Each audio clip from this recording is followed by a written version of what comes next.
விஜய் வந்து என் கண்ணுக்கு முன்னாலே வந்து வளர்ந்த பையன். Always been an inspiration. பொறாமப்பட்டிருக்கேன், தூரத்துல இருந்து ஃபேன்ஸ் ரசிக்கிறதோட சரி.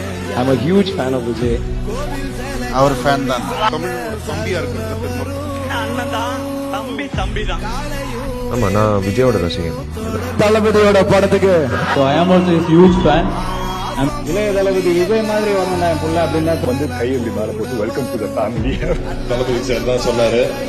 விஜய் சார் சூப்பரா பேசுவார். எனக்கு ரொம்ப பிடிச்ச ஒரு மனிதர். எனக்கு ரொம்ப பிடிக்கும். அப்போது அண்ணா பாட்டு கொடுத்தாரு. தளபதி அவர்கள் விஜய் சார். இளைய தளபதி விஜய் என்கிட்ட இருக்கிறதுலாம் உனக்கு தானே.